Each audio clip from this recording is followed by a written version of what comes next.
The things that matter most happen right in our own backyard. Our neighbors, our schools, the places we go, and the people we know. And now there's one news outlet where our story is told. Delaware Live. Locally owned, community-based news. Free to every reader, because Delaware's future belongs to all of us. Quality journalism we can trust to help us take on the day. Delaware Live. Our state, our news, our home. Welcome to Middletown High School, home of the top-seeded Cavaliers with an overall record of 19 wins and 2 losses, hosting the 8th seed Sanford Warriors with a record of 15-5 in this quarterfinal round of the DIAA Boys Basketball Tournament. We have a sold-out crowd for this one today.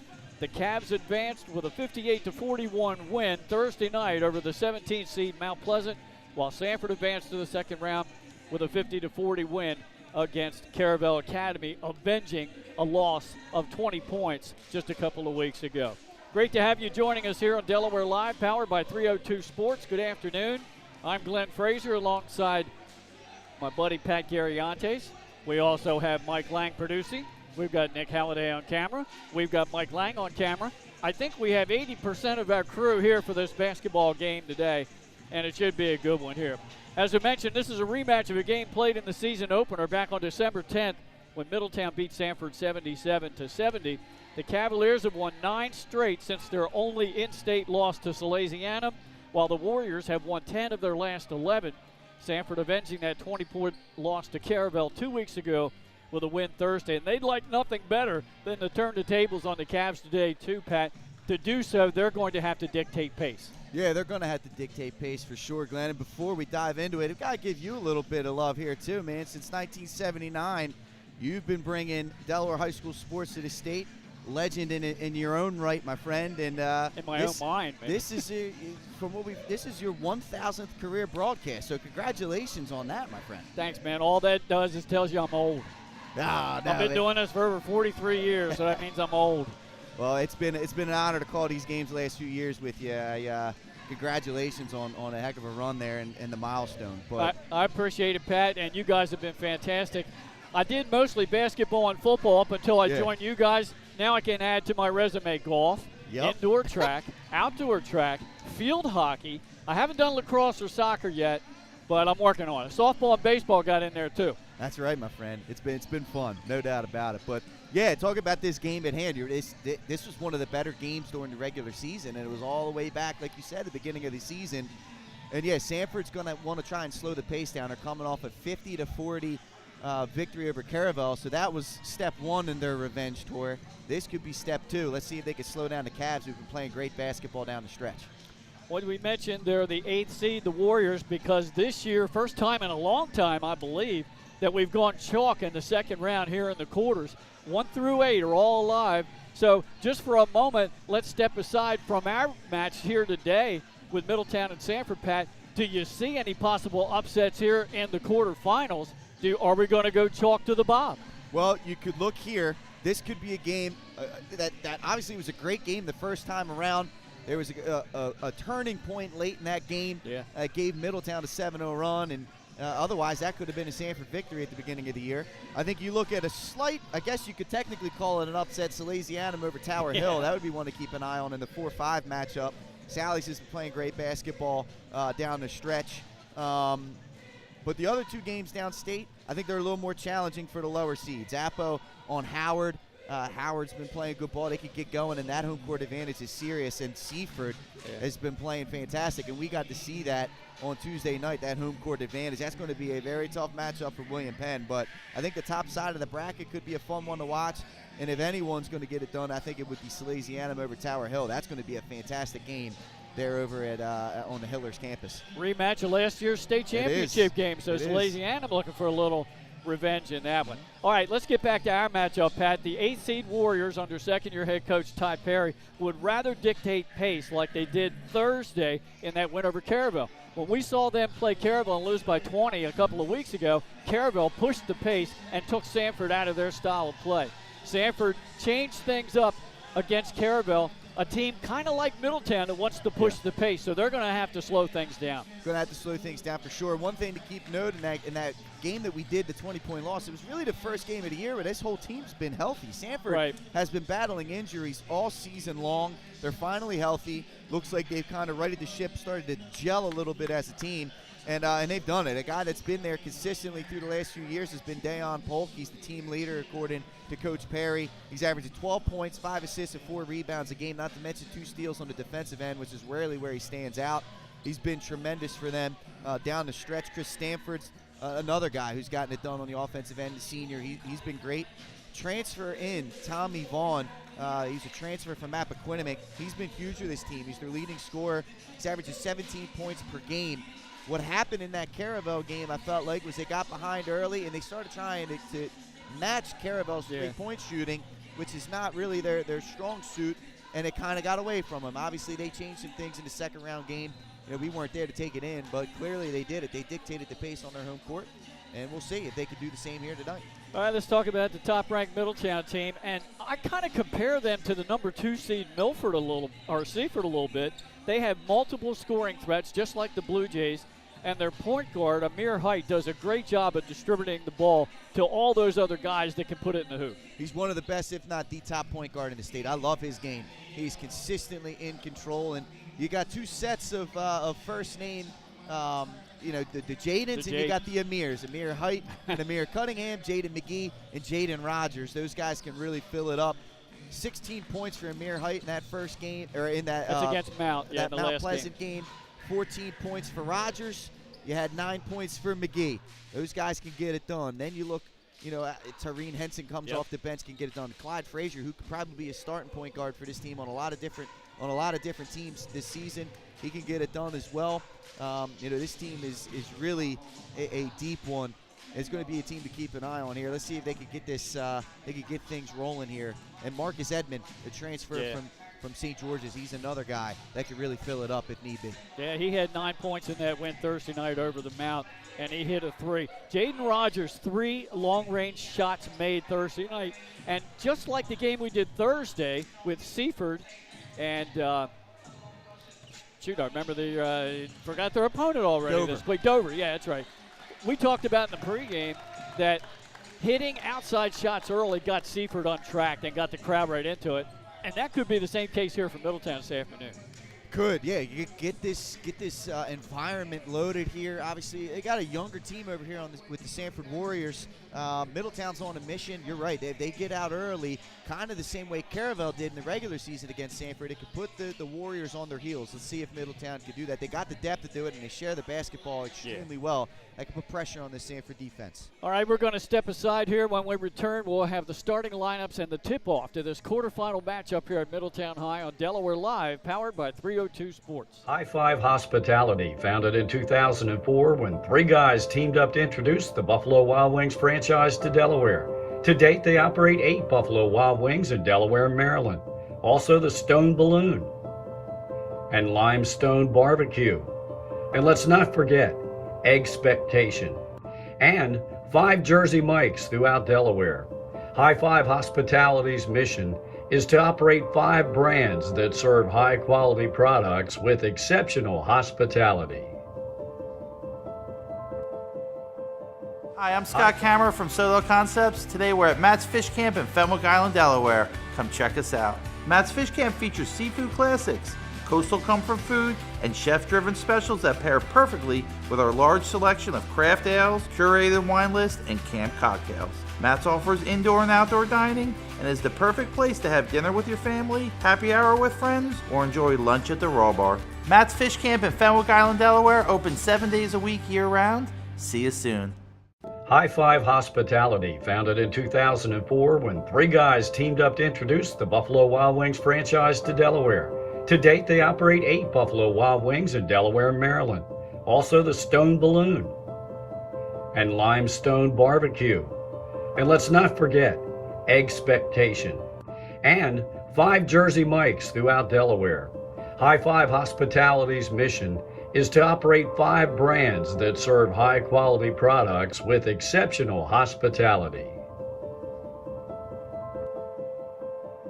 Barkley Heating and Air. Barkley's can work on all brands specializing in air conditioners, gas, oil, and heat pumps. Family owned and operated with over 17 years of experience. Licensed, insured, and a multiple-year First Aid Favorites winner. Barkley Heating and Air offers 24-hour emergency service with service plans available. Customer satisfaction guaranteed. Call 302-653-5971 for a free estimate today. John and Ginger Barkley are looking forward to serving the community. Find them on the web at barkleyheatingandair.com. Hi, I'm Scott Kammerer from Solo Concepts. Today we're at Lupo Italian Kitchen in downtown Rehoboth Beach. Come check us out. Located inside the Hotel Rehoboth, Lupo serves coastal Italian cuisine with fresh pasta made in-house daily. Lupo features plenty of unique craft cocktails and an extensive award-winning all-Italian wine list. Popular dishes include lobster bucatini, veal meatballs, grilled swordfish, and eggplant parmesan. Lupo Italian Kitchen on Rehoboth Avenue, serving happy hour daily and dinner 7 days a week. See you soon. Your home, your community. It's not just where you live, it's where you belong. At Dover Federal Credit Union, we understand what it means to be local. We started here, and we're not going anywhere. We're as local as it gets, and we like it that way.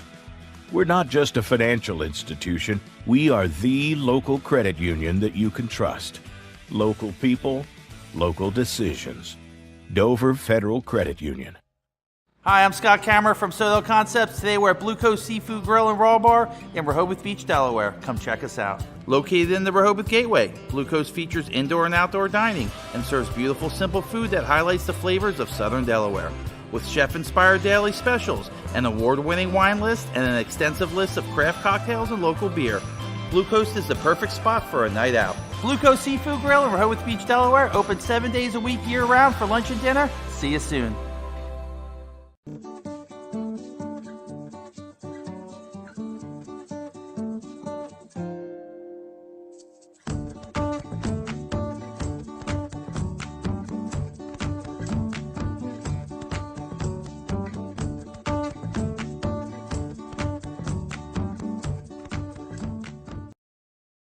I would always pass by Ferris on Kirkwood Highway, so I knew that they existed. We stopped in the showroom.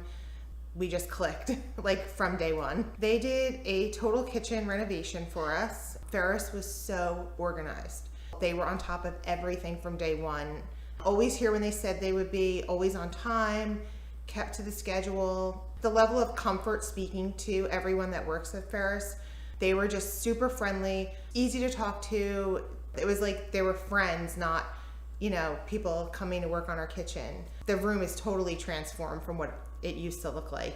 To have all this seating now and the big table, the bench seats, it's great. I love coming home and just walking through the laundry room into the kitchen every day. It was just a great experience. We love Ferris. Welcome to Premier Physical Therapy and Sports Performance. We're a locally owned outpatient physical therapy practice with convenient locations in all 3 counties in Delaware. At Premier, we have experienced physical therapists with advanced credentials, but their hospitality, passion, and enthusiasm is what makes the difference for you.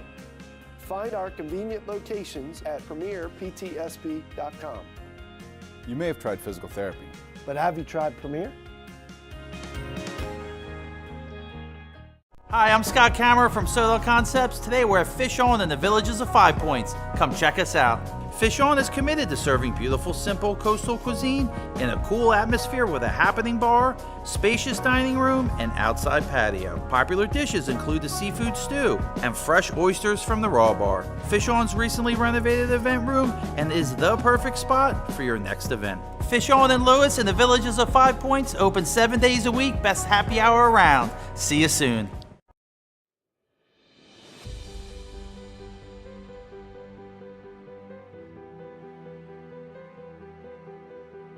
How you doing? My name's Mike Cassidy.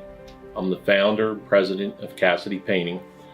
I started back in 1984, incorporated in 1986. I never had the word no in my vocabulary. When someone called me to do a job, I always said yes. Whether it was a struggle, whether it was 7 days a week, sun up to sundown, it didn't matter. And with that philosophy, back here courtside, ready to go for this quarterfinal matchup at Middletown High between the top-seeded Middletown Cavaliers and the A-seed, the Sanford Warriors. Once again, I'm Glenn Fraser alongside Pat Gariantes. Starting lineups out on the floor right now for the visiting Warriors. We have number 2, Tommy Vaughn Jr., number 3, Dayon Polk, number 23, Sean Forrest, number 22, Chris Sanford, and also number 11, Jaden Tyler. Those are the starting 5 for the Warriors. For the Cavaliers, it's Amir Height, Marcus Edmond, Jaden Rogers, Jaden McGee, and Amir Cunningham. And speaking of Cunningham, he will jump it up. Right. Taylor. And Sanford, controls the opening tip. Warriors in their navy blue with yellow and white trim. Cavaliers in the home whites. All right, let's see. Let's see what Sanford can do in terms of controlling this pace. You know, we talked about Polk, we talked about Sanford, we talked about Tommy Vaughn. Jaden Taylor's another guy, and of course Forrest. This starting 5 is as good as any in the state of Delaware. Let's see if they can dictate the pace in this one. Right now, the Cavaliers playing a very good defense in the half-court set. We're 30 seconds into this one, Pat. And Middletown's just got to stay patient defensively. Don't reach, don't over-pursue. Leaving Jaden McGee under the basket, have him guarding Sanford's Taylor. Yeah, Taylor's tall, but McGee is just as tall. And there is a whistle and a traveling violation, so Middletown's defense tightens up and forces a turnover. They're so long. I mean, aside from Height, who's 5'10", 5'11", everyone else is over 6'3" in this starting lineup for Middletown. Wings galore. I mean, even Amir Cunningham has developed his game into like a wing position, so it's positionless basketball for Middletown. At the free throw line, jump shot by Height will not go, but he drew contact, and he will go to the line to shoot 2. I want to take this moment to mention the DIAA Academic Award winners for this ball game tonight. Representing Sanford was Nate Watson, and for the Middletown Cavaliers, Jacob Kopel. Our officials for the game are Len Ross, Vince Johnson, and Johnny McQueen. That's 3 of the best. Recognize these gentlemen. They've been doing this for a long time. Pike can't hit the first. Hey, cool little tidbit there about Watson is his dad was the point guard on the first state championship team here at Sanford in 1986. So family tradition. Yeah, right how about there. that? That's a nice little tidbit we got from Coach Perry. All right, so early on, Middletown 1-0. Good pass down into the low post, but McGee really stood him out. Forrest will take a baseline jump shot, and that's clean for a 3. Really good job there by Vaughn, driving the lane, forcing the defense to collapse on him, and good confidence there by Forrest, knocking down the corner 3. It's good offense there from Sanford. Height thought about the 3, didn't take it. Now back out on top, Cunningham. He'll take a left wing 3 ball. That's off the glass and off the rim. You'll live with that. Good work right there. Taylor's got the length, so he can afford to play off of Cunningham a little bit and still contest that deep shot. I think the key in this game is Sanford's defense on Middletown.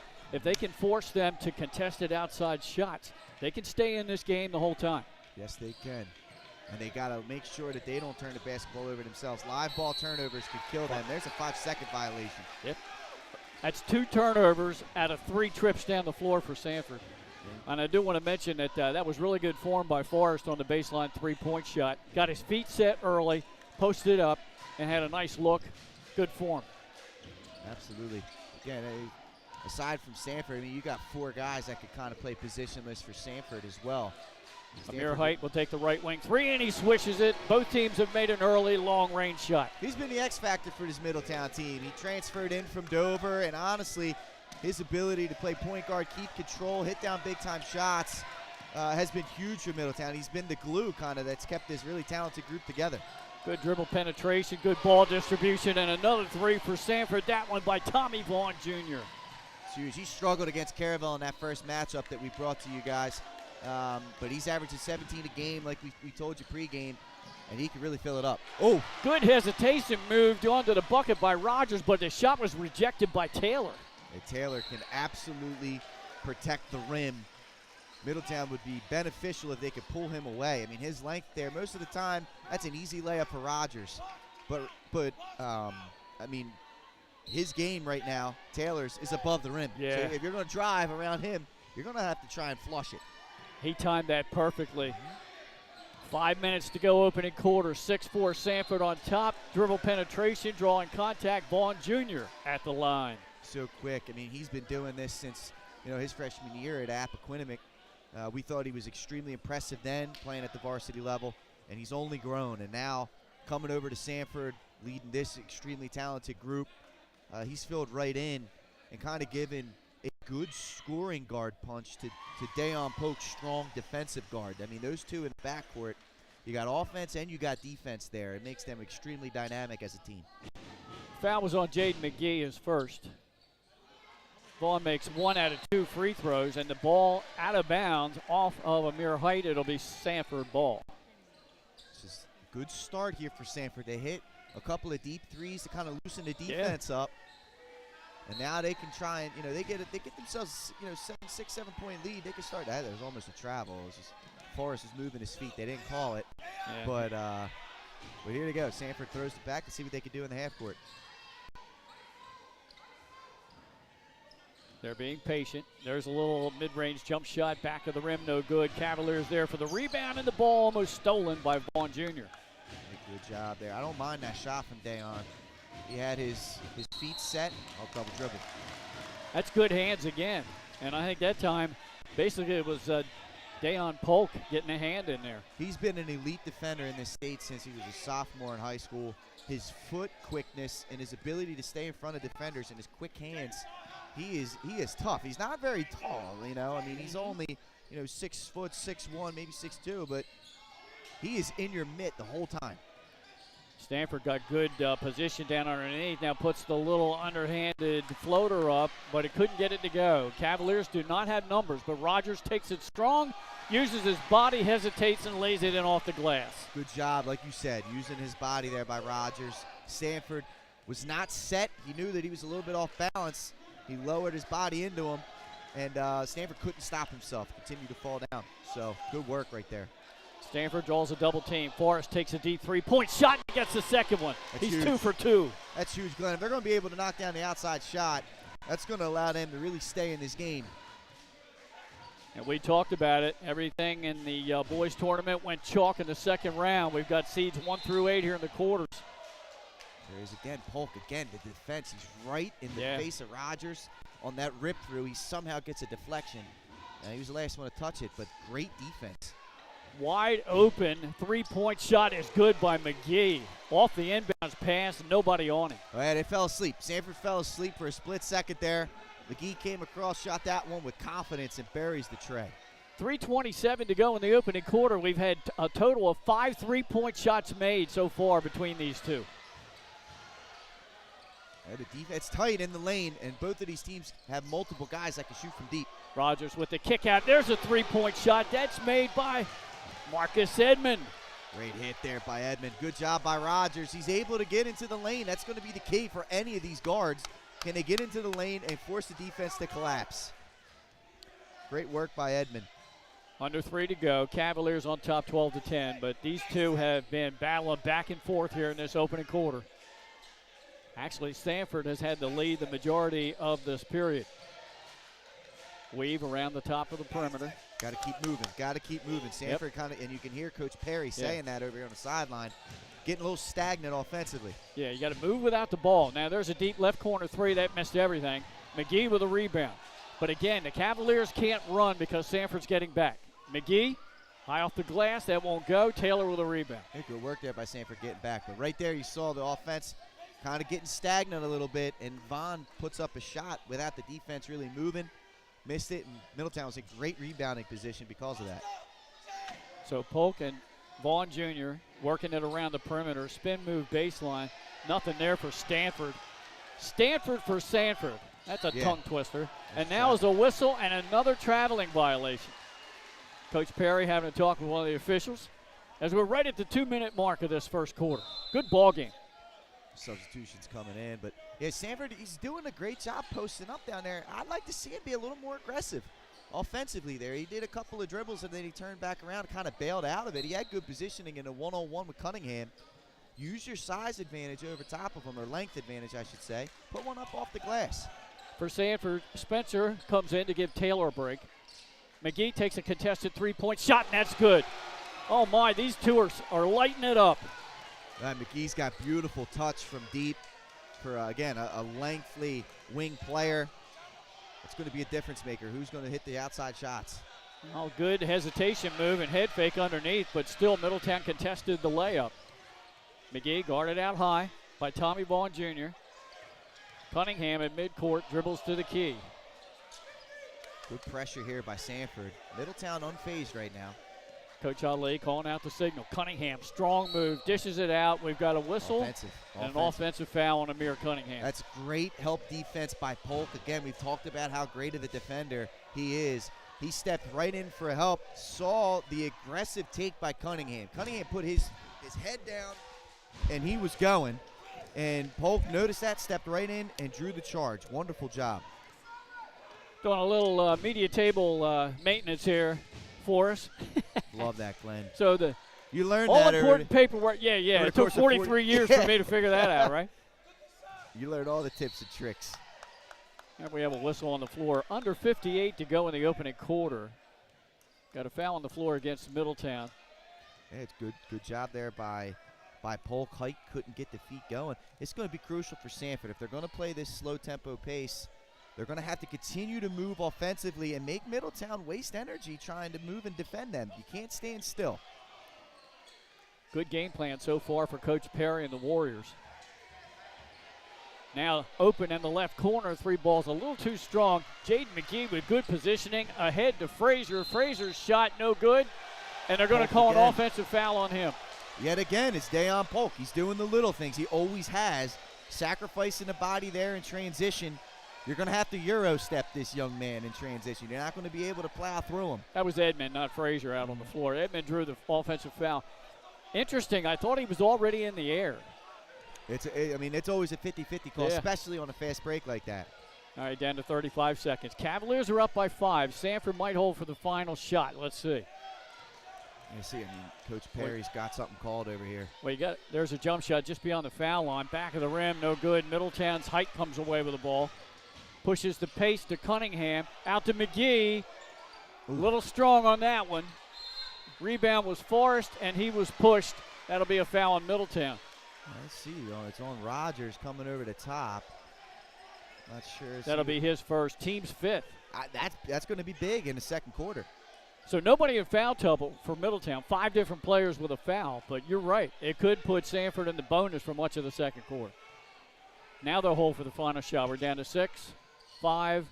Beautiful. Over to Forrest. Won't take the 3. Good head fake. Kick back out. They're not going to have time to get a shot off.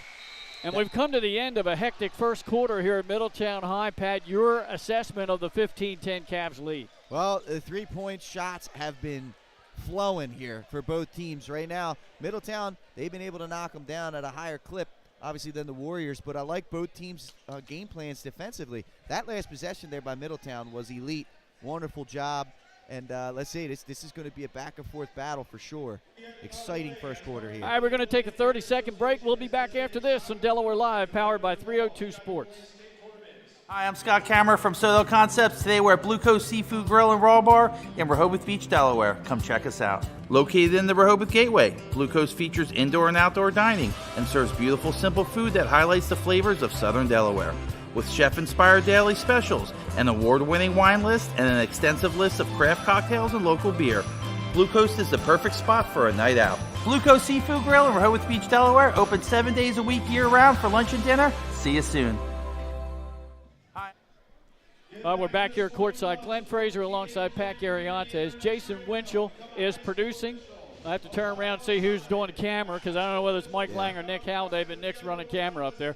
And you're right, Pat. Story of the first quarter was the outside shooting. 7 total three-pointers made. 7 total three-pointers. And I think Middletown, that's part of the flow of their offense. Sanford's got to be careful. They hit a couple early, but you can't become dependent and try and catch up and answer every Middletown 3. You got your game plan. You got to stick to it. Work the offensive flow. Make Middletown move defensively. Now, if they're open threes, that's different. But there was a couple of times there where they took contested three-point shots without really forcing that Middletown team to move around defensively and allowed them to be in good boxing out position and end the Sanford possessions with only 1 shot. Forrest has hit both of his three-point attempts for Sanford. And for Middletown, McGee has 2. He's hit 2 out of 3. The other 3-point shots made by Jaden Rogers, Amir Height, and for Sanford, it was Tommy Vaughn Jr. All right, ready to go, second quarter action. As we said, I think the first 6 out of the 8 minutes in the first quarter, Sanford controlled the pace, and they led most of that 6-minute period. Then Middletown, the final couple of minutes, grabbed the lead. They have it right now by 5. Yeah, Middletown was able to get out in transition a few times there late in that first quarter. Sanford's going to have to really focus, not lose focus, and make sure they're getting back on defense. Rogers, strong move. He penetrates and kicks it out, but they're going to call him for a traveling violation. It's a great idea by Rogers. You want to penetrate the defense and look to kick out to open shooters. Perhaps maybe a little too early in the possession there. Sanford was in great help positioning, and that forced the travel.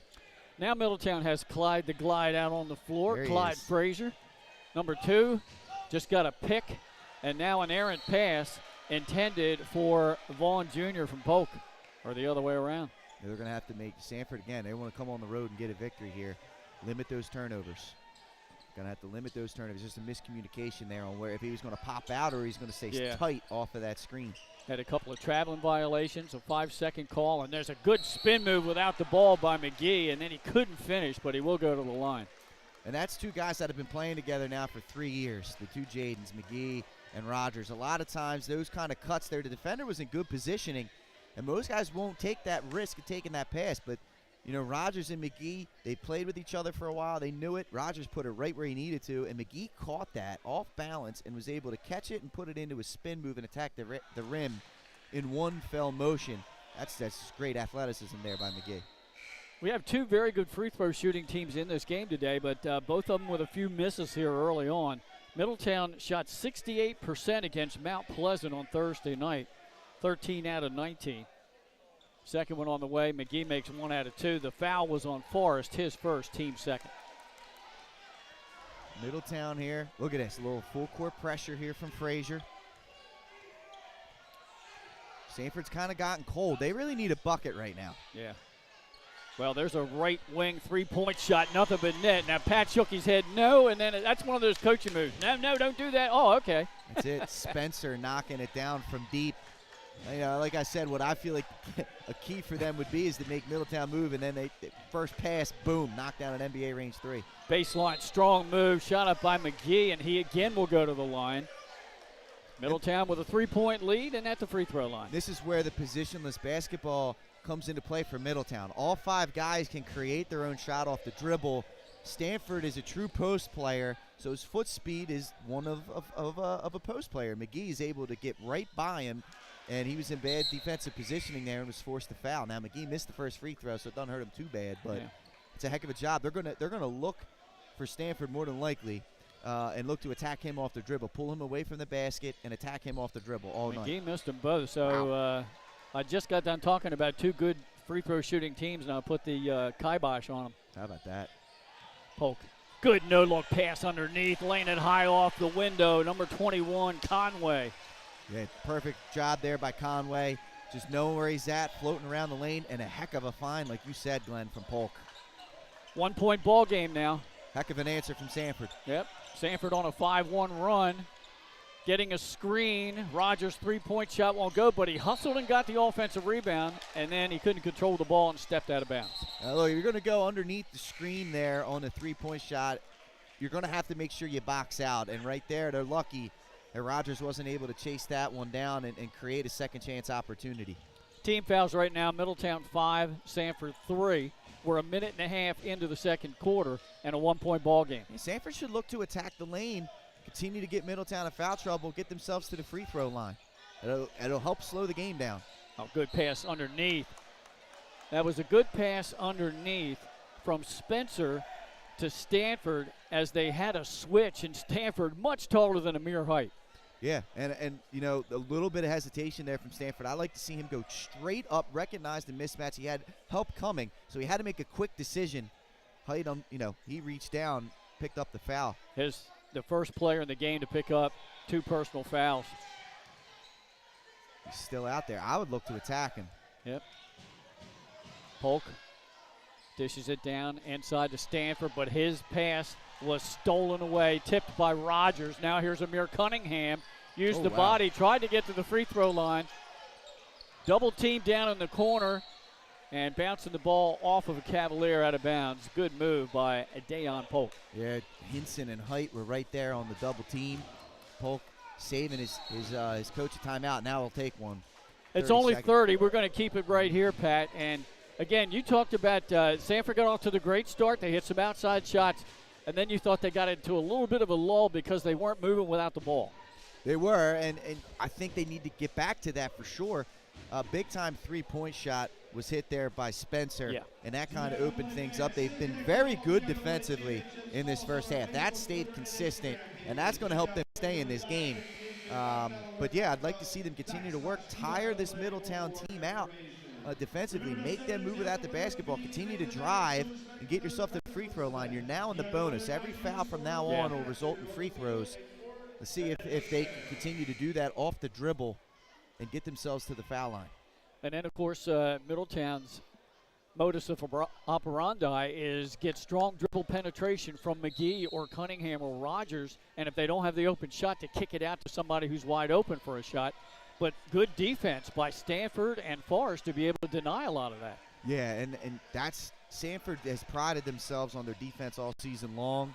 And Middletown's going to have to be ready for the challenge. No doubt about it. That is definitely their game plan, Glenn. And Spencer almost lost the handle again. He fakes the three, but he put that foot on the floor first without the dribble, and that's another turnover on the Warriors.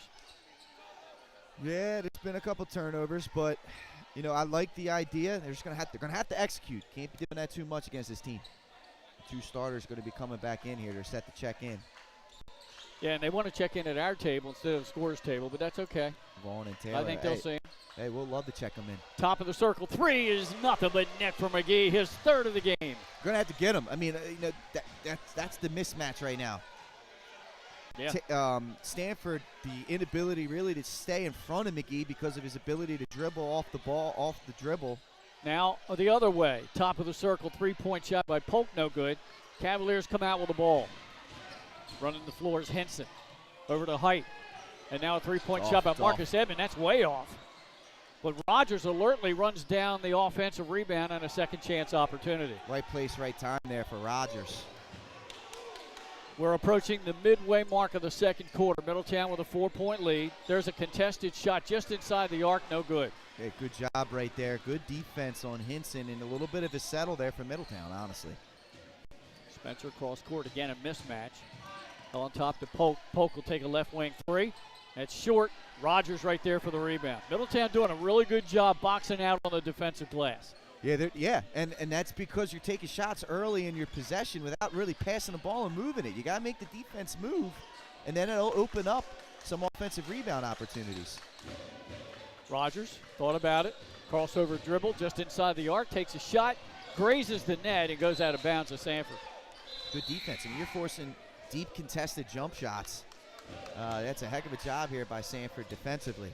Now let's see if they can get themselves in some kind of a rhythm offensively. I think they're settling for too many deep 3-point shots. A few of them here and there, and within the flow of the offense are good. They're more than capable of knocking them down, but 30% of your possessions can't end in 3-point shots. Close ball game here, 19-15, 3:40 to go in the half. And if this stays the rest of the game, this is what Sanford wants. They want this game in the 50s or below. You're exactly right, Glenn. They're doing a good job of it. Yep. Tommy Vaughn Jr. dribbles out near midcourt. Over to Spencer. Spencer picked up tightly there by Henson. Now he makes a move to the baseline. A good defense by Henson to steal. Ahead to McGee. Underneath the Height. Oh, he missed it. Yeah, that's just a missed opportunity. Heck of a find. Good look in transition. Just couldn't finish. Now a step back 3, and that's too strong. No good by Vaughn Jr. Ahead, another steal. Wow. And these two are trading turnovers. Ahead to Stanford. Stanford, he put an elbow into the defender, and they don't call a foul. And Middletown comes away with the ball. How about this? Back and forth, Glenn. Wow. I think McGee looked at the officials if to say he was hit, but right now the officials are letting him play a little bit. It is, and he's not pouting. No. He's continuing to play. Yeah. Which is big.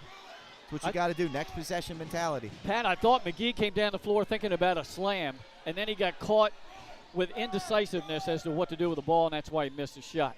I think you're right on with that. Deion Polk. There it is again. Guarded by a lot of Frage. standing around. These guys got to move. Sanford's got to move offensively, make Middletown move their feet.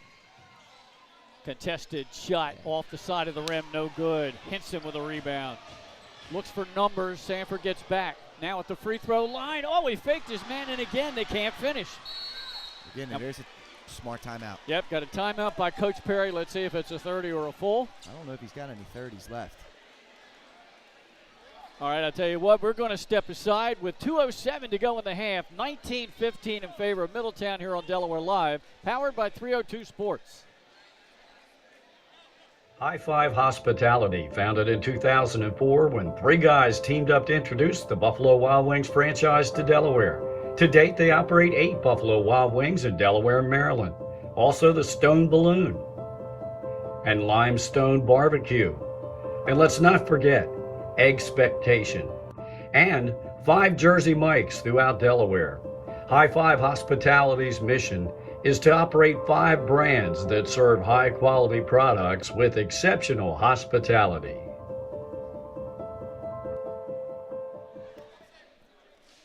We're back here courtside, sold-out gym here at Middletown High School. The number 1 seed Middletown, number 8 seed Sanford. We got a tight ball game, 4 points, and I don't think the lead has been more than 5. There was that at the end of the first quarter, 15-10 Middletown, and it's not gone over that 5-point margin. No, it's been a fun game for sure. Middletown kind of got a little bit of a rhythm going towards the end of that first quarter, but Sanford's defense has caused them fits, and they've missed some layups because of the rim protection of Taylor and others in transition. And right now, Sanford's working, 30 seconds of possession offensively. Yeah.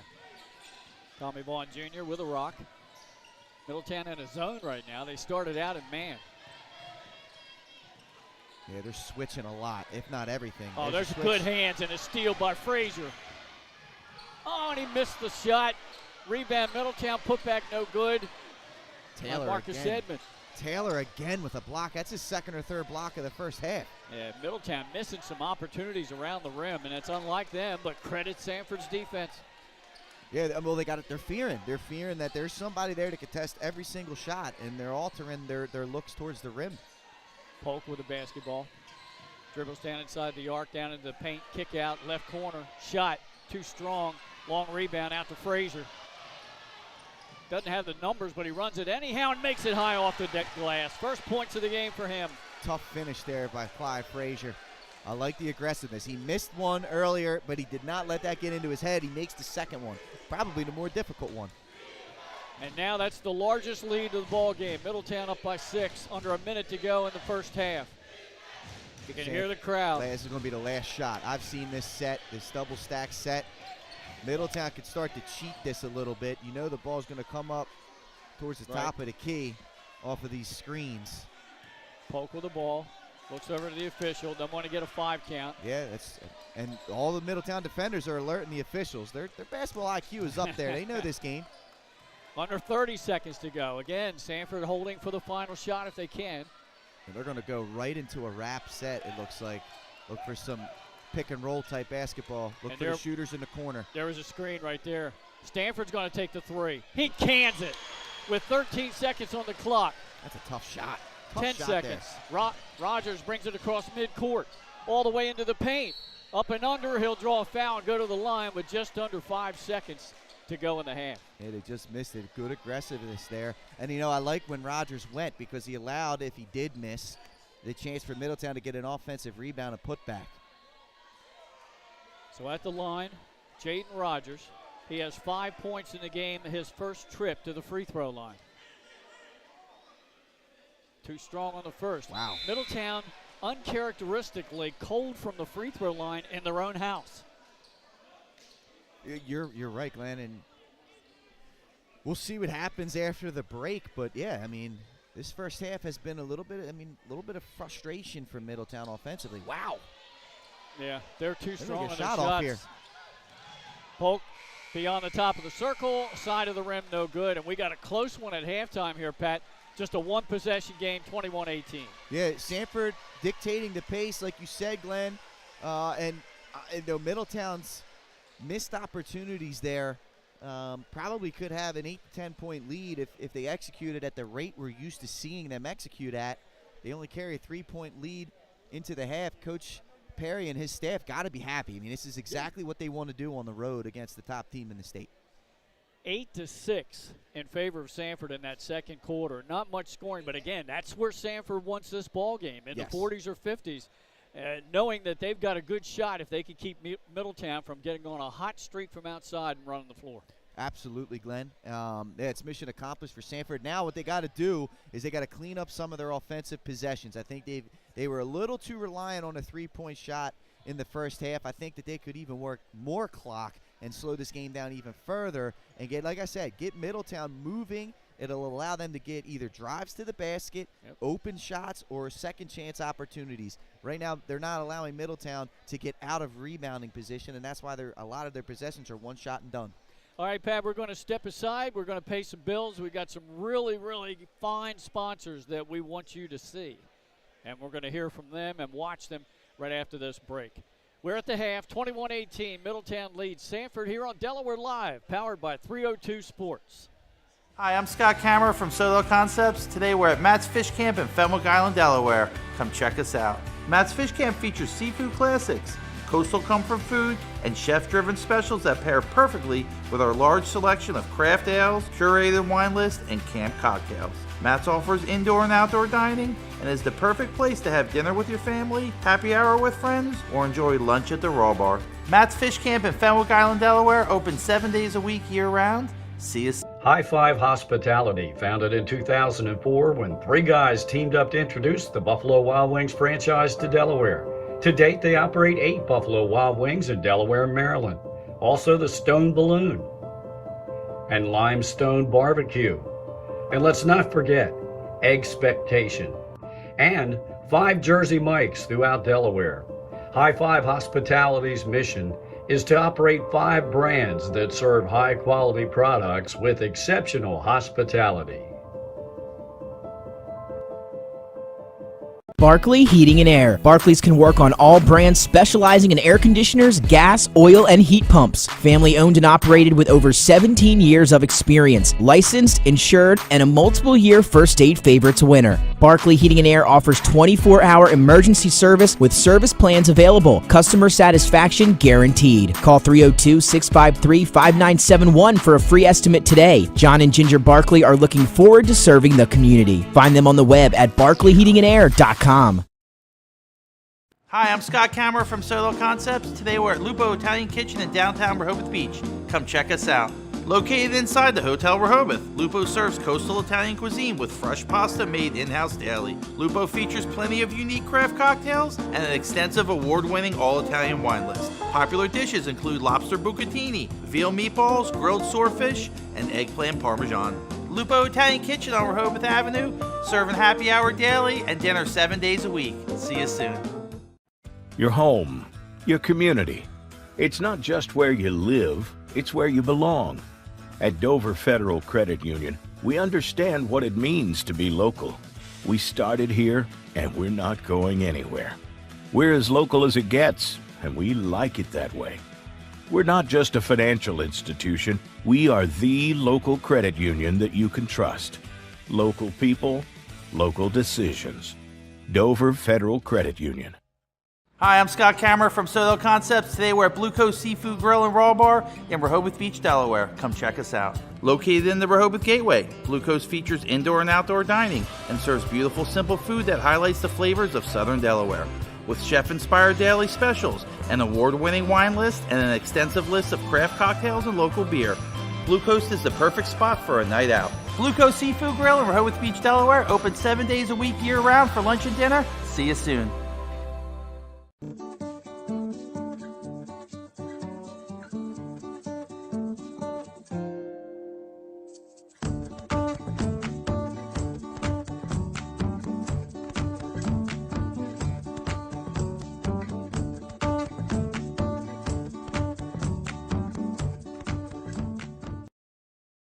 I would always pass by Ferris on Kirkwood Highway, so I knew that they existed. We stopped in the showroom. We just clicked, like from day one. They did a total kitchen renovation for us. Ferris was so organized. They were on top of everything from day one. Always here when they said they would be, always on time, kept to the schedule. The level of comfort speaking to everyone that works at Ferris, they were just super friendly, easy to talk to. It was like they were friends, not, people coming to work on our kitchen. The room is totally transformed from what it used to look like. To have all the seating now and the big table, the bench seats, it's great. I love coming home and just walking through the laundry room into the kitchen every day. It was just a great experience. We love Ferris. Welcome to Premier Physical Therapy and Sports Performance. We're a locally owned outpatient physical therapy practice with convenient locations in all 3 counties in Delaware. At Premier, we have experienced physical therapists with advanced credentials, but their hospitality, passion, and enthusiasm is what makes the difference for you. Find our convenient locations at premierptsp.com. You may have tried physical therapy. But have you tried Premier? Hi, I'm Scott Kammerer from Soto Concepts. Today we're at Fish On in the Villages of 5 Points. Come check us out. Fish On is committed to serving beautiful, simple coastal cuisine in a cool atmosphere with a happening bar, spacious dining room, and outside patio. Popular dishes include the seafood stew and fresh oysters from the raw bar. Fish On's recently renovated event room and is the perfect spot for your next event. Fish On in Lewis in the Villages of 5 Points, open 7 days a week, best happy hour around. See you soon.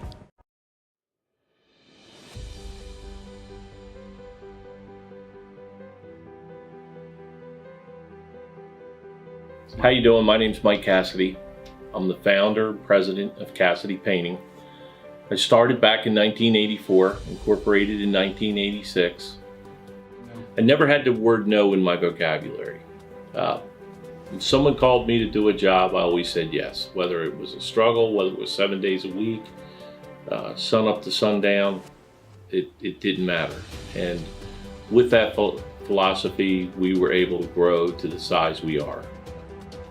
We employ close to 80 individuals. We really enjoy being in the family business. I look forward to coming to work every day, and it's so nice to work with the people that we work with in the office. We've really become a family with them. We really create a family experience around here.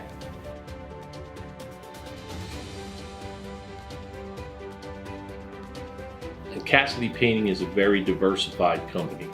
We don't say no to anything. We deal with everything from epoxy floors to painting buildings to spray foam insulation, spray fireproofing. If it deals with a coating, we can handle it. So when our customers call and they're under the gun and they know the need to get a job done, they know who to call because we perform. We've always been performed. We've never been replaced out of 37 years of business. For any of your painting needs, we can handle it.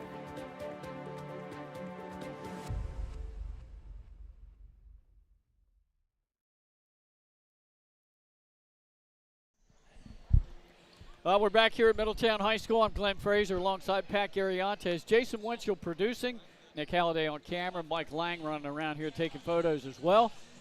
Low scoring first half, Pat, but both teams have made 5 threes in the ball game, led by Franny Forrest. Sanford with 6 points. He's team high. He has 2 of those. And Jaden McGee has 2 3-pointers as well, and he leads Middletown with 10. Yeah, I mean, a lot of three-point shots. I think perhaps a little too much of a dependency, and honestly, that's just from the defense. I mean, both teams are playing great help defense and taking the driving lanes away from both teams. They're getting back in transition for the most part as well. But I'd like to see both teams try and generate a little bit more, getting to the rim or setting up open three-point shots as opposed to contested ones. I want to say between the two teams, we almost had 30 three-point shots go up in the first half. How about Middletown shooting from the free throw line? Normally they're about 70% or better as a team. First half, 2 for 8 from the free throw line in their own building. So they know the rims, they know the feel, and you got to just kind of scratch your head and say, what is the problem there? Yeah, I don't know. Maybe nerves, big stage, got a, rematch against a quality team in Sanford, chance to go to the Bob Carpenter Center on the line. We'll see if they settle in now. in this third quarter. They switched baskets. Who knows depth perception? But like you said, very rare to see them miss that many free throw opportunities, and it's allowed Sanford to stay in the game. I shortchanged Jaden McGee for a three-point shot. He had 3 makes in the first half. That's game high. So both teams with 5 from long distance. Middletown will start the half with a 21-18 advantage. And like you said, the Cavaliers will now move from our left to our right in those home whites. Well, here we go. We got a score update in the other 1 p.m. game. All right. Brad Myers in News Journal. Seaford 33-30 over William Penn at halftime. Fast pace. That was a 22-10 ball game after 1. Seaford was on top. Obviously, you see by that halftime score, heck of a second quarter there from the Colonials to pull within 3. Yeah, good job by them, because we've seen Seaford. They can run away and hide from you. Yes, they can. All right, Sanford with the basketball. Let's see what adjustments have been made in the locker room. Turnaround jump shot off the mark by Stanford. That's a tough shot to start the half with. Yeah, again, I'd like to see them work the ball around, make this Middletown defense move. You got to try and get them tired in the legs and create opportunities. One pass and then a shot opportunity is not going to be a recipe for success. Rogers into the paint, puts up a wild shot, and he's in there among 3 Sanford Warrior defenders. Can't get the rebound either. Yeah, good defense. I mean, both teams are playing great defense, and I think it's causing some frustration. And there again, short on the finish by Polk. Ahead to Marcus Edmond, and he changed direction in midair, makes the shot, and he'll go to the line. Heck of body control there by Edmond, and the ability to change directions and still get enough underneath the shot to put it off the glass. Wonderful job in transition. His first points of the ball game extends Middletown's lead back at the 5. The Cavaliers have led by as many as 6. Sanford has led by as many as 3.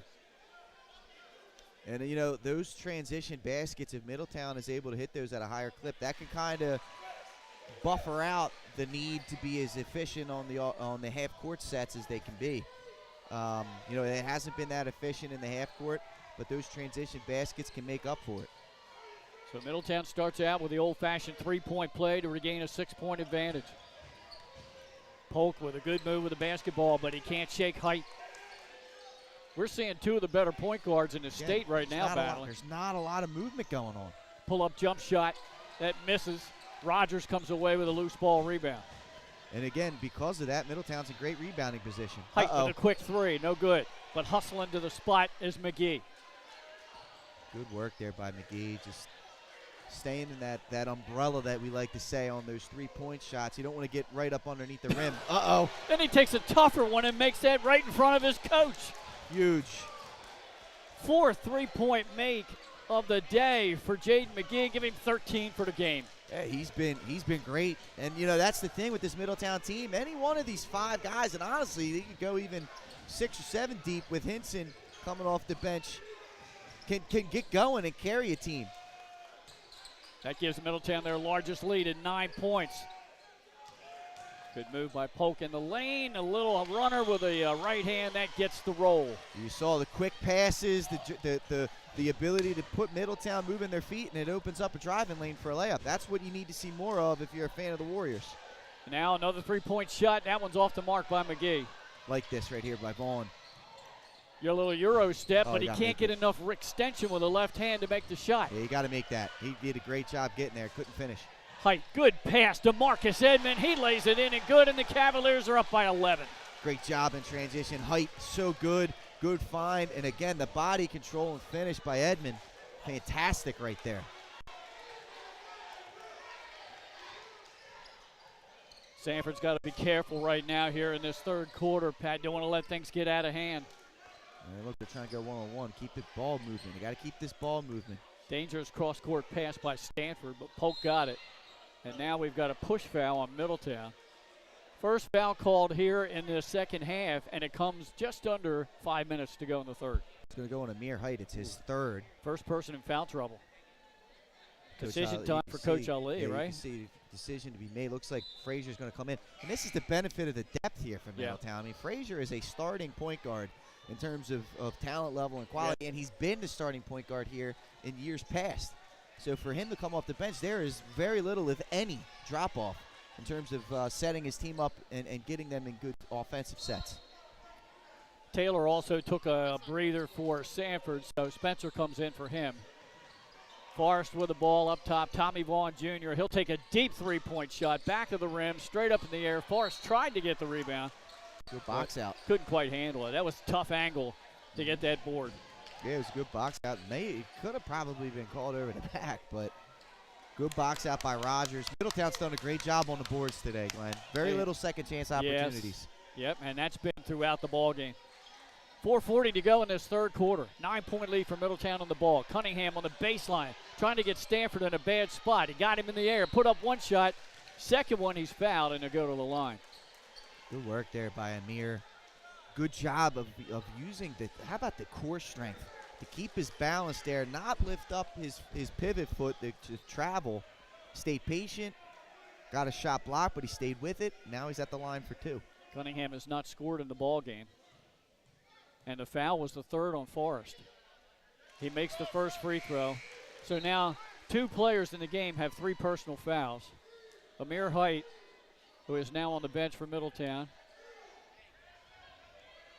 and Sean Forrest, who is still out on, he's still at the free throw line. Kind of blocked out by one of the officials. Free throw on the way.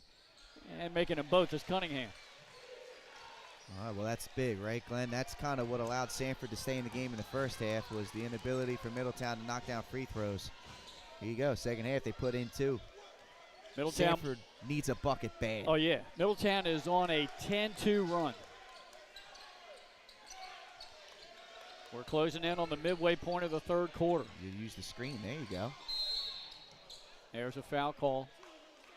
Good penetration by Dayon Polk to draw the contact. And that's going to be the second personal foul on McGee. Good work by Polk there. And look, here they go. It's taking too much time to get set. 3-point shot, that's good. And you said it, they needed a shot, and Tommy Vaughn Jr. gave it to him. Yeah, big-time 3 there by Vaughn. His second long-range make of the ball game. Yeah, they've been few and far between for Sanford, but that's going to be big. They're going to get Polk there. Yep, that's a good call. Good call. That's only his first foul, I believe. Yeah, it's his first. Teams, you can't see for the backboard. It's either second or third. It's a third. 3 team fouls committed by Sanford, 2 committed by Middletown. Hinson coming in here for Edmond. All right. So Fraser, Rogers, McGee, Cunningham, and Hinson in the ball game for Middletown. Vaughn Jr., Forrest, Taylor. And there's a deep right corner 3 that's short, and Sanford controls the loose ball. Tell you what, though, good offense there by Middletown to get an open, uncontested 3-point shot. Tommy Vaughn Jr. holds on to the ball as Coach Perry calls out the half-court play. Dribbles in, up and under, and he can't finish, and they get the second chance shot up, but they can't score on it. And there's a bad pass by McGee. And then he fouls in frustration. Well, he was looking to make a pass, and I don't know if that was Vaughn. Someone came from behind and deflected that pass. And that's the third foul on McGee. And he's going to come out. They're going to get Edmond in for him. Yeah, he looked like he tried to force a bounce pass to get a good transition bucket. All right, 3:16 to go in the third. Isaiah Johnson into the game here for Sanford, so they're going to go to their bench here. Thought about the 3. Vaughn Jr. guarded out high. Good crossover dribble. It's a foul. Got into paint and one. Got to slide your feet in there. Good attack. And Frazier kind of got caught on trying to get out to the shooter and reached in instead of sliding his body in there. Great job by Vaughn and an and-one opportunity. Every time Middletown goes on some sort of a run, I will say this, Sanford has had an answer. They get down 11. Now they're on a little 5-0 run with a chance to make it a 6-0 run here. And he completes the old-fashioned 3-point play. So Vaughn has scored 6 straight, and now it's a 5-point Middletown lead. As you mentioned, the 6-0 run. Great job. Good answer by Sanford, and they got to keep doing it on this end of the floor right here. No Height, no McGee because of foul trouble. Those are 2 extremely talented offensive players from Middletown. 2:48 to go in the third. Rogers being guarded tightly by Polk. He stayed right with him. Cunningham dishes it out. Left wing 3-point shot, too strong. Rebound Polk, and he got good position. He takes it all the way, coast to coast, extends the left hand. Too far, battle for the rebound. and Cunningham powers away with it. Powers away is the right word. Good work by Amir, being strong with defenders all over him. Marcus Edmond knew he got his defender up in the air, and he drew contact. He'll get to the line. I'm going to get Johnson on that one. Good positioning, but he did get him on the arm. That's his first, and both teams have now committed 4 fouls here in the second half. And Coach Perry, he's talking to the officials. He wants the contact down here on the other end on those fast break opportunities. So Edmond and Cunningham, neither one scored in the first half. Both have scored here in this third quarter. First free throw up by Edmond's no good. There you go, another missed free throw, Glenn. Yeah. Been an equalizer. They were 2 for 8, Middletown was in the first half. They started at this half a little bit better. That's incredible. Yeah. Makes 1 out of 2. Here's a shooter, Glenn. We're going to, first time today, seeing Jack Murdaugh. And he can shoot from deep, number 11. Going to bring him in for Cunningham, give him a break with 2:21 to go in the third. Middletown up by 6, Sanford with the ball. And now we've got... Clock didn't start. Okay. I was going to wait and see what the official was calling there. First I saw him put up all 10 fingers, and I thought, 10-second violation? Yeah, that would have been a quick 10-second. I thought the same thing too, Glenn, honestly. Yeah. But I think that was just like a stop and play. Yeah. All right, Middletown has led by as many as 11. Sanford led for most of the first quarter. Middletown grabbed a 15-10 lead at the end of that opening quarter, and they've led since then. Good job here by Vaughn. Good work. Control the basketball. Polk on a switch. Releases at the free throw line. Taylor's shot no good. Skying for the rebound, Marcus Edmond. Gotta get back. Gotta get back on defense if you're Sanford. Good attack. And again, in there fighting for the ball. Let's see what we've got. We've got a foul call. Good job by Henson. Great work by Henson. That's what I'm saying. There's no slip off in terms of talent with this Middletown team. They can go 7, 8, 9 deep of guys that are varsity contributors on every team. Henson is yet to score in the game. They're going to say it was a non-shooting situation. Obviously it was. They were battling for the rebound. Middletown ball, 1:47 to go in the third. Rogers will take the inbounds pass. Left corner, hits the side of the rim, but the bounce went right to Middletown. Now we've got a battle on the floor. And we've got, I guess, Middletown had the ball, but they were out of bounds with it on the floor. That's good hustle, though. That's good hustle there by both teams. Love seeing that. Sanford ball, a chance to slice into this 2-possession lead. What a game we got, Glenn. I know it's low scoring, but these guys are competing. Good little hesitation dribble by Polk, but he couldn't finish the shot. And now we've got a foul. I believe Murdoch was fouled after he corralled the rebound. Wow. I mean, talk about frustrating. I mean, Sanford, that's a good look there. Not only for Polk, but, I mean, another second chance opportunity on a tap-in by Taylor, and he just can't quite get that angle. A lot of the guys just a little bit short with the finishes today. Can't get extension enough. So good job by Jack Murdaugh there, fighting for the rebound. And the foul went against Dayon Polk, so that's his third. So he has 3, and Forrest has 3 for Sanford.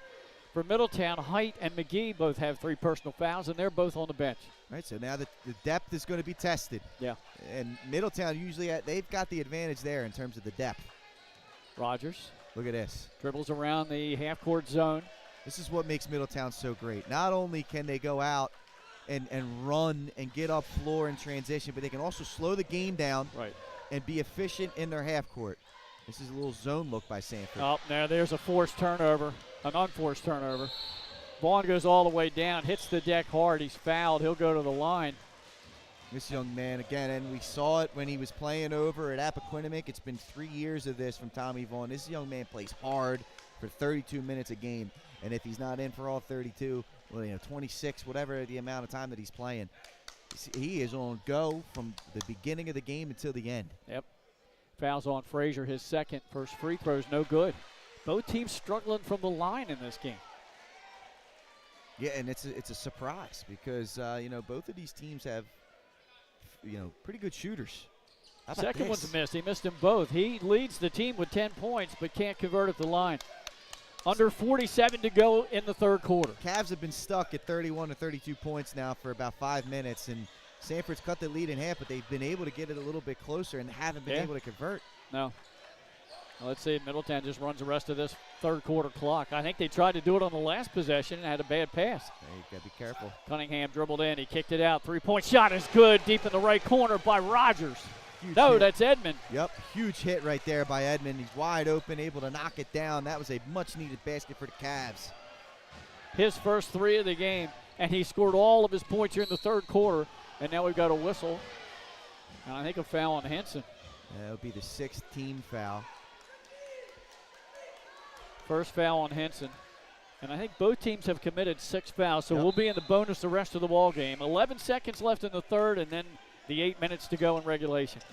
Warriors need a basket here. You don't want to go down 9 into this fourth quarter.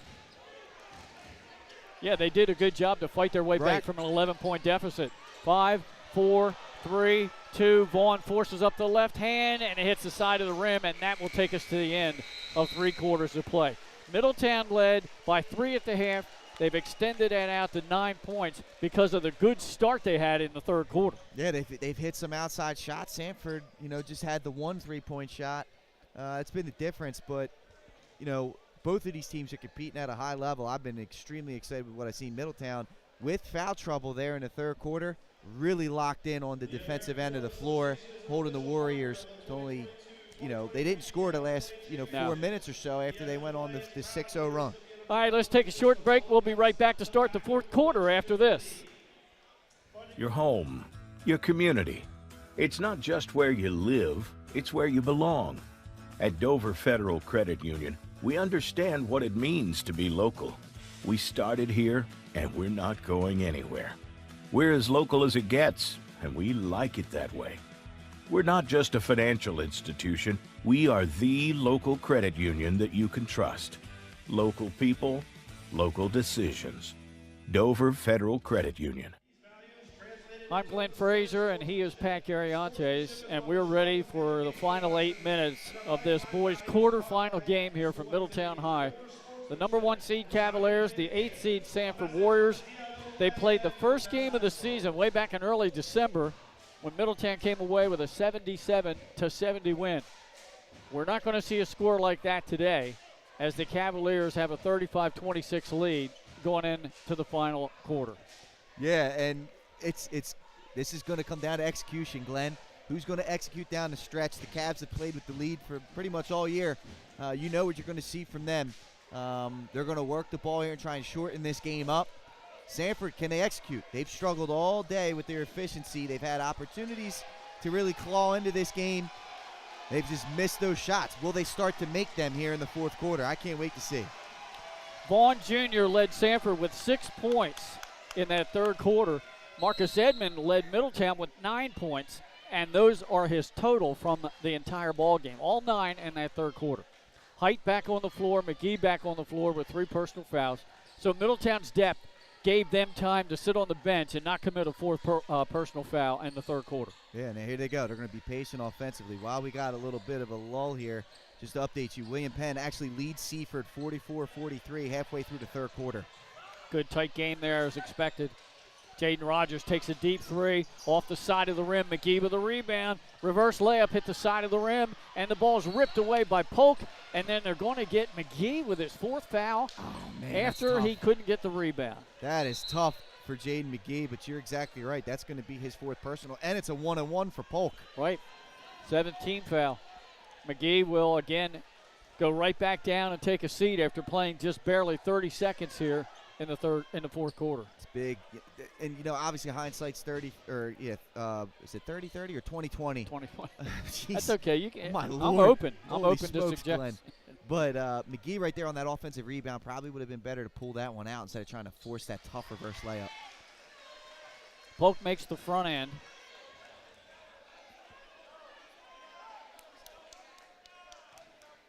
That cuts Middletown's lead back to 8 points.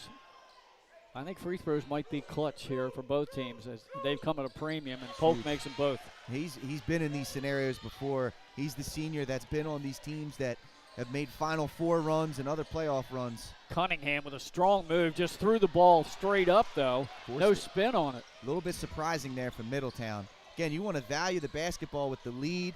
The time is on your side. There's no really reason to be forcing the ball right down the throat of the defense right there with no passes. Middletown was trying to front Stanford underneath, and at times they have height on him. Now he's guarded by Edmond, and Edmond committed the reach-in foul. Yeah. Good first foot move. It was great for, Stanford felt that there was no defender on him, and he went to attack mode right away, and he had Edmond coming over late on the help and got the foul, and another one-on-one opportunity here. This is exactly what the Warriors needed to do to start this quarter off. Now they are 2 fouls away from being in the double bonus. Stanford will not get the bonus. He misses the front end. Again, these opportunities for the Warriors, eventually they're going to start running out. You got to convert on these if you want to come on the road and get the upset. Amir Height walked it across midcourt over to Edmond. Middletown's got to run some offense here. There's no reason to shoot the ball here early in the possession. Work the clock, shorten the game. Attempted a reach around steal, and Rogers no good. Cunningham thought about the shot. Smart, this is good. Now Height, step back three, no good, but rebound into the corner to Edmond. His shot is short, but Cunningham's right there. Got the defense up, and he'll go to the line to shoot 2. Tough shots there for Middletown, but lucky for them. Sanford kind of loses focus a little bit, doesn't box out. Now Cunningham's at the line, and see if they can start to convert some free throws. He went 2 for 2 in that third quarter, so. Good job by Taylor. That's only his first foul the entire game. And now we have a timeout on the floor. It's a full timeout. We'll step aside, too, and we'll be back after this on Delaware Live, powered by 302 Sports.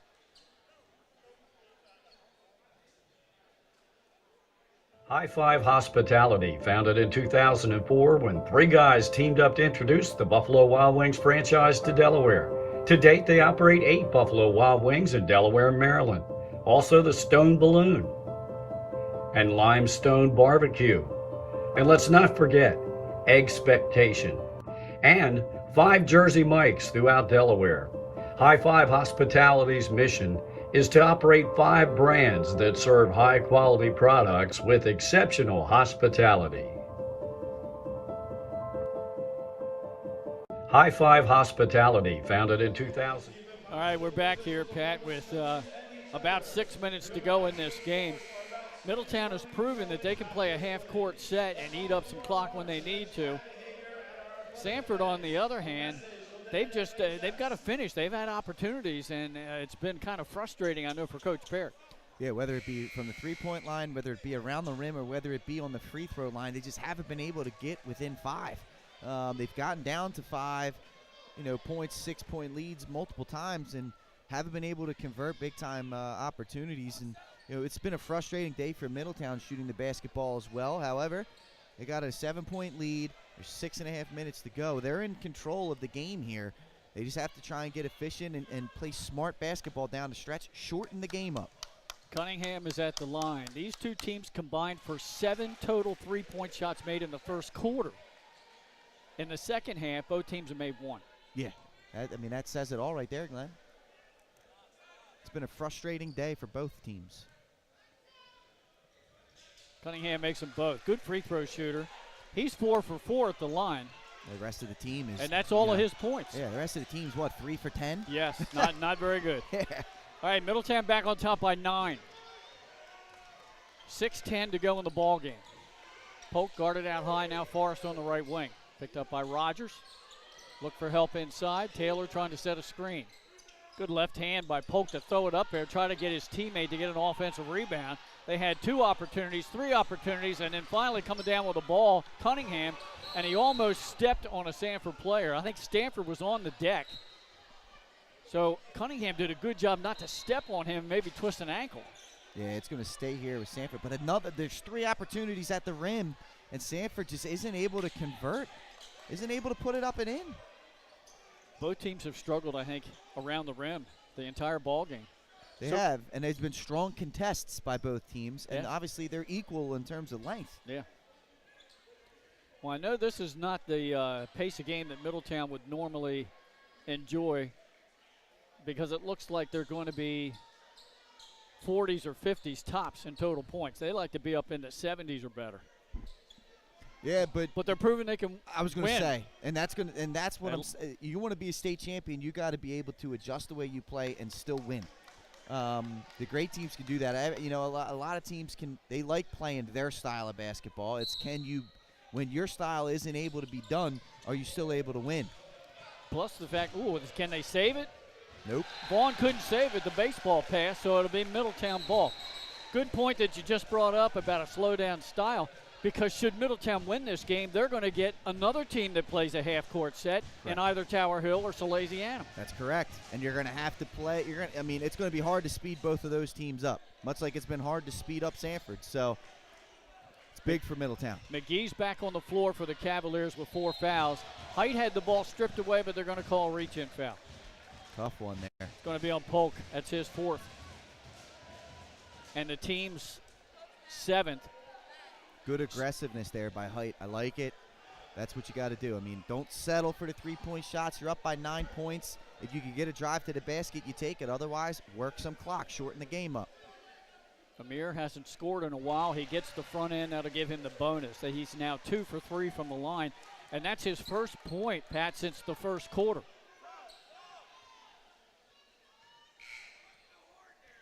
Now they're going to get Taylor out. Taylor with 3 personal fouls. Spencer comes in for him for Sanford. 5:43 to go in this one. 10-point lead for Middletown.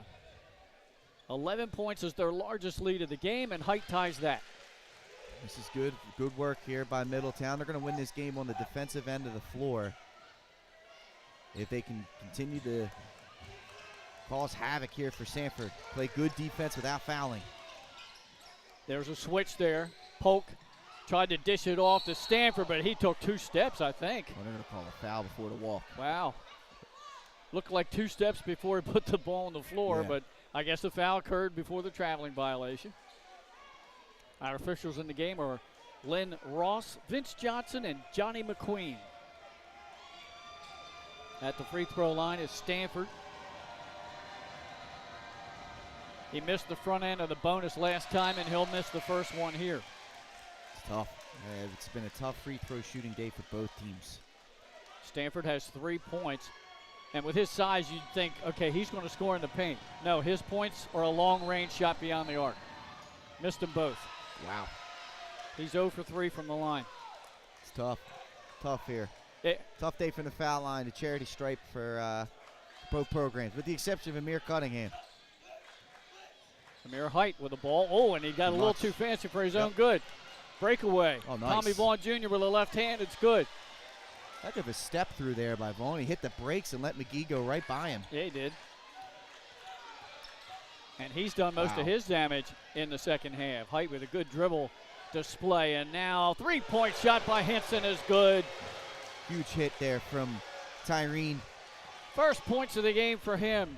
Middletown up by 12. Ooh, big contact as they were running after the ball. Middletown comes away with it. Middletown. Cunningham ahead to Jaden Rogers. Oh! Taylor, rejection. Oh, they come the other way, and the 2 really hit hard there. I hope they're okay. That was Henson. And who hit the deck down here? Polk. Good hustle there by both players. I think Henson actually got hit in the chin. I heard a little flesh-to-flesh contact for sure there. Yeah. Good to see both players are okay, though. Both Warriors. So the situation right now, Middletown has committed 10 team fouls, so Sanford is in the double bonus, and Sanford's committed 8, so they have yet to put Middletown in the double bonus.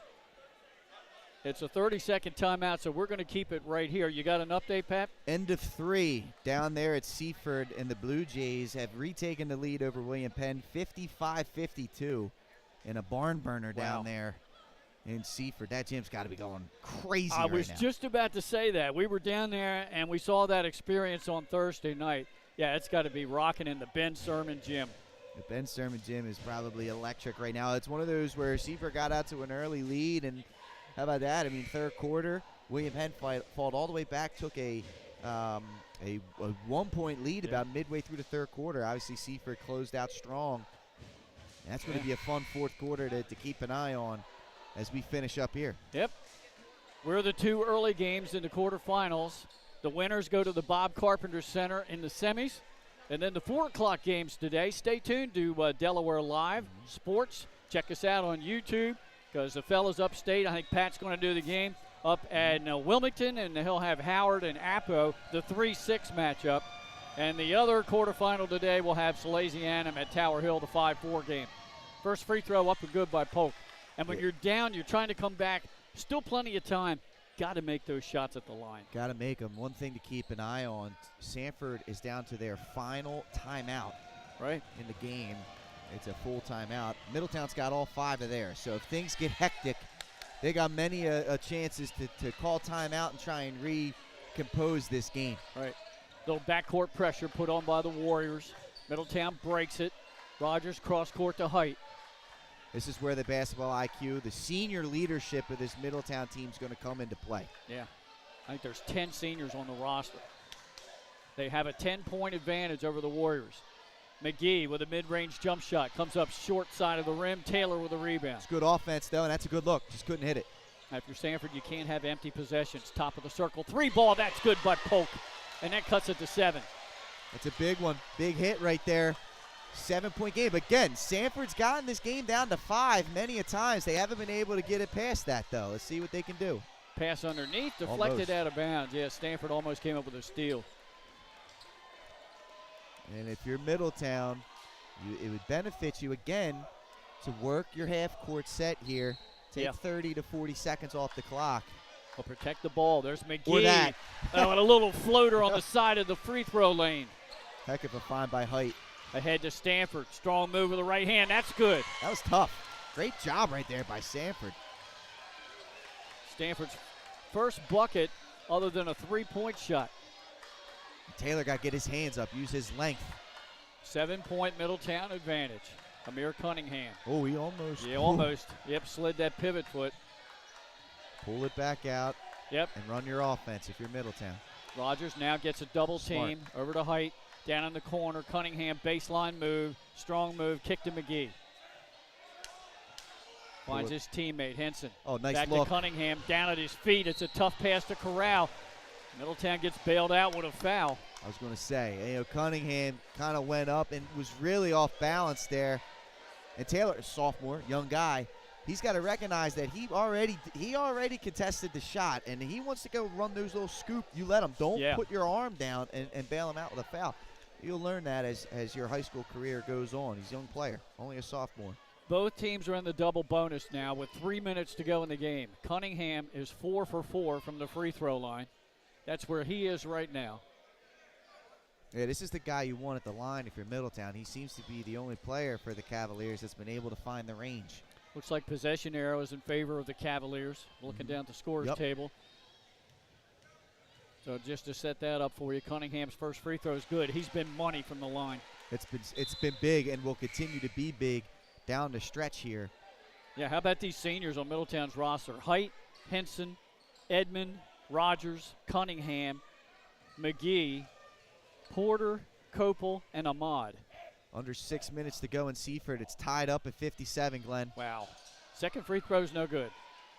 So 1 out of 2 for Cunningham and an 8-point Middletown lead. 2:50 to go in the game. Another switch. He gets Stanford on Height. Now McGee helps him. McGee strips the ball. He got it, and he's going to be bumped from behind and a foul on Stanford. What defense. Great help there by McGee to come over and poke it away from Stanford. He's been another guy who's been good for Middletown. I mean, he shot the ball pretty well in the first half, hasn't converted. He's been in foul trouble here in the second half. But that's a wonderful job coming down on the help and coming away with the steal. 3 personal fouls committed by Stanford, 3 by Forrest, 4 by Polk. They're the guys in foul trouble with 2:46 to go for Stanford. 4 fouls for the guy at the line for Middletown, McGee. He makes the first free throw. I say usually they're a very good free throw shooting team, and they've struggled today, other than Cunningham. Yeah, like I said, with Cunningham's development through the year, they have 7 to 8 guys that are guard wing players. They don't have a plotter, so to speak, out there. They can all shoot. They can all handle. The 2 Amirs have actually both done well at the line. 3 for 4 for Height. 6 for 7. Or 5 for 6, rather, for Cunningham. And we've got contact in the paint. Got to make the free throws. I think that's on Cunningham. It's going to be on Henson. Henson. Great work by Vaughn. I mean, his first step is so quick. He gets defenders to have to try and leverage their body. They get them with the hip a lot of times. Vaughn at the line. Going to have an offense-defense here. He's just 2 for 5 from the line. Jordan Spencer's going to come in offense-defense here. Okay. He's going to grab Polk so Polk doesn't foul out.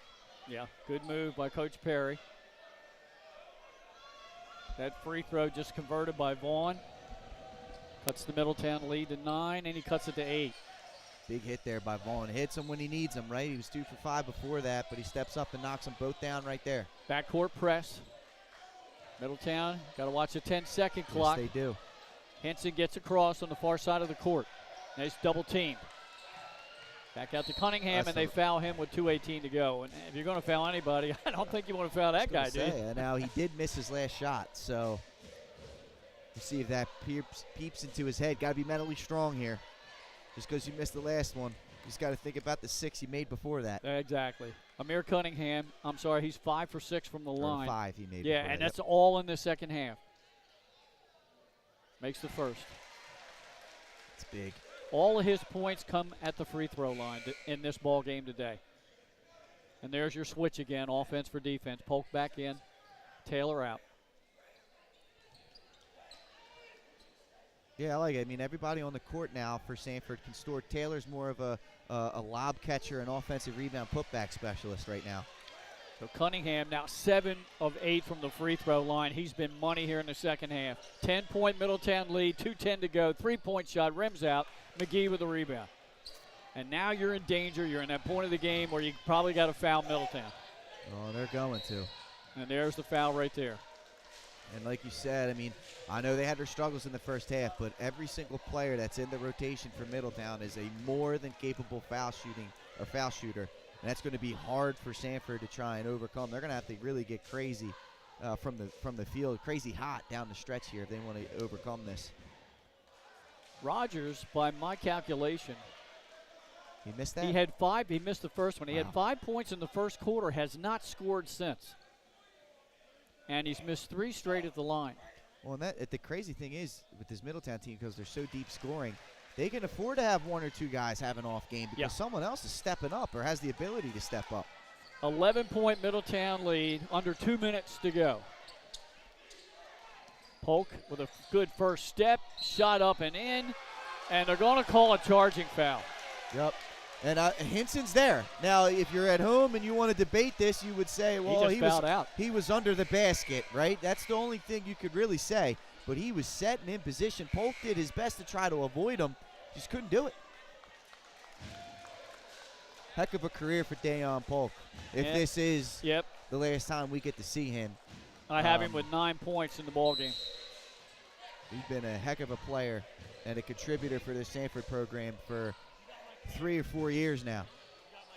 Pass ahead, double teaming the ball, and then we've got a timeout by Coach Aziz Ali. 50-39, Middletown on top. We're going to keep it right here with 1:43 to go, Pat. See if you get another update from that other quarterfinal game downstate between Seaford and William Penn. That's the 2 versus the 7 seed. 7 seed, that's correct. You know, and we're dependent right now upon Cole Howard from 47 ABC down there, and Brad Myers from the News Journal. We're waiting to get updates from them. I'm constantly clicking refresh on Twitter trying to get it, but the last time we heard was under 6 minutes to go. It was 57-57. Yeah, tied ball game. That's just great basketball. We've got a good one here, too, we had for most of the game. It looks like Middletown kind of flexing the muscle a little bit here in the second half as they took a 3-point halftime lead, pushed it out to as many as 12, and they currently have an 11-point advantage. Winner of this game advances to the Bob Carpenter Center in the semifinals, and we'll get the winner of the 4-5 game that'll take place and tip off at 4 o'clock this afternoon at Tower Hill between the Hillers and the Sows of Salesiana.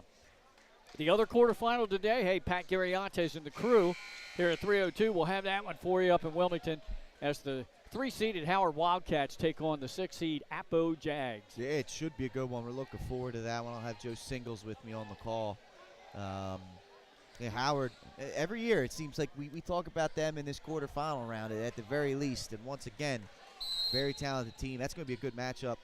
Both those teams like to play fast. Yeah. We'll see who comes away with that one. Now we got a foul reaching.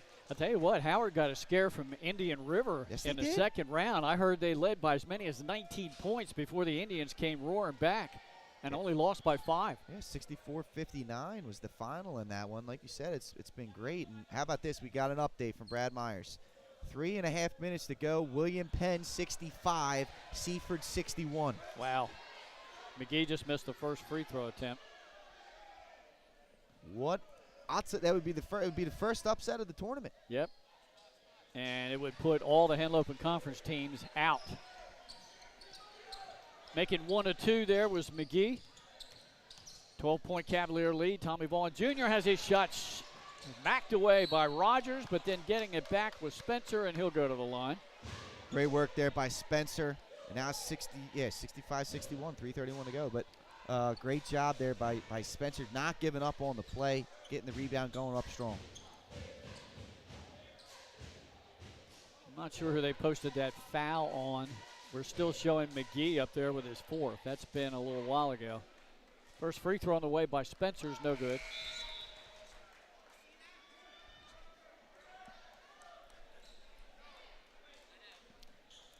Gathering for his second as Coach Perry makes a couple of changes. Got a couple of, I think, seniors out of the ball game. 1:29 to go in this one. Middletown up by 12. Spencer makes 1 out of 2. So it's 11-point lead. McGee with the ball. Full court press. Now Henson has it, and they foul him. Henson, a capable shooter. Again, I mean, well, everyone on this team is a capable foul shooter. This will be the first free throws of the game for Henson, who has a 3-pointer here in the 4th quarter, and that's the only points he scored tonight. He's got a smooth stroke. I've always liked his shooting form. Rims that first one out. Well, there you have it. You foul the guy who hasn't shot yet. He hasn't found the range. Figuring he's going to at least miss one, trying to get the touch set up. Again, protecting players that are in a little bit of foul trouble, so they get Forrest and Sanford back in the ball game. Second free throw, that one goes around the rim and down. Looks like one of my putts. It's beautiful, as long as it goes in, right? Right, as long as that goes down the hole. Forrest, right wing, 3-point shot. A little short, Height with a rebound, and they foul him immediately with 1:15 to go. So now it's a free throw shooting game, and it's starting to look more and more as though the top-seeded Cavaliers are going to have a trip to the Bob Carpenter Center. Heck of a job here. It wasn't the cleanest game from Middletown. They struggled to shoot, particularly from the foul line in the first half. But again, their ability to kind of mold their style of play to how the pace of the game's going and not become victim to the opposite pace of what they're comfortable with is allowing them to hold on to this one. So many, like I said, so many teams, they like their way to play, whether that's slowing the game down or speeding the game up. Mm-hmm. And that's the only way they can play. They can't adjust to the opposite style. This Middletown team has got the amoeba-type flair to them. Largest lead of the game right now, 54-40 for Middletown with just 75 seconds to go in this quarterfinal game. The 1 seed will await the winner of the 4-5 seed. 4 o'clock tip-off up in Wilmington between the Hillers and the Sows. 3-point shot is rejected. Height ahead to Cunningham. Cunningham underneath the Rogers. He lays it in. It's a 16-point lead, and this one's over. That's right, yep. Middletown back. They go to the Bob. It's been a heck of a team, heck of a year for them all year long. Sanford team, they got some young talent. They are not going to be going anywhere under Coach Ty Perry. Yep. It was too much. And they had many opportunities. They got this game within 5 or 6 points about 3 or 4 times in the second half. And then opportunities to get it even closer, just weren't able to convert those. Heck of a job on Middletown. Now you get the wholesale changes. Yep, and you think you're going to see it from both teams. So Middletown now will get in Jack Murdahl. Also in there is Elijah Royster, the senior forward Niall Ahmad, and you said he's been hurt most of the year. Pretty much all season long, and I got to tell you, Ahmad has been a contributor for this team. Yeah, he was last year. For the last 2 years, so it's good to see number 40 in white out here. In their final home game here in their home gym here at Middletown High. Yep. Also in the game is Jacob Kopel, who was the recipient of the DIAA Academic Award before the game. And let's see if we can pick up that 5th player from Middletown. Also out on the floor for Sanford, we've got Nicodemus McNeil. We also have Taylor still out there. I think it's Micah Porter and Micah Porter. Okay. So those guys are going to finish out. All seniors. So more seniors come into the game from Middletown. Yep. Make sure they get their last chance here on their home court. Well, Murdahl's a junior. Right. Just 51 seconds to go in this one. The outcome is not in doubt. And there's a foul, so the Cavaliers will send to the line Micah Porter, who is a senior, trying to get on the score sheet. Micah Porter trying to pass myself on the career state basketball tournament points list. Me too. First attempt is up and, hits the back of the rim. And I'll tell you what, this crowd is going to be loud for these guys if anybody scores here in the final 50. As they should. Yes. And Makes there he the is. second. He's in the scorer's book. He's past Pat Garriani's on the all-time playoff scoring list here in the state of Delaware. All right. Sanford coming down the floor. Left corner 3-ball shot. A little strong. Rebound to number 32 for Middletown Porter. Now bringing the ball up the floor. Running the point is Murdahl. 30 seconds to go. Murdahl into the paint. Turned around jump shot. Rimmed out. Sanford will run out of it. They don't have the numbers, and they're going to pull it up. Down in the left corner and then dribbling, a little mid-range jumper, side of the rim. 17 seconds to go. We've got a jump ball situation, possession there in front in favor of the Cavaliers. 1:44 to go down in Seaford. Penn's extended their lead, 67-61. Wow. Seaford's got to hit some long-range balls, I bet. Niall Ahmad's going to take it in strong with a left hand. It was rejected. He's trying to get the loose ball. He's on the floor with it, and then they're going to get called with a traveling violation. And that'll about do it. Sanford will get the ball here. I'm not sure we'll get another shot attempt. Pretty good season for second-year head coach Ty Perry and his team. They're going to finish 15-6 and win 10 of their last 12 games. That's going to do it. Quarterfinal winner, the Middletown Cavaliers, and the number 1 seed, much to the delight of the capacity crowd here, will advance to the Bob Carpenter Center and the Final Four. Let's see if we can get Coach Perry and Coach Ali. Aziz Ali, excuse me. We'll see if we can get him. And if we got a player, who would you want here, Pat? It's all spread out. I mean, maybe McGee? One of the seniors. McGee was great. Okay.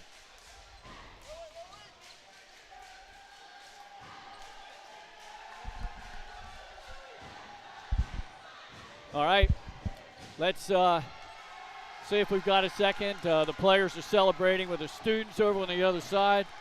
Like I said, good season for Coach Perry and his staff and the Warriors as they'll end up at 15-6 and falling here in the quarterfinal round.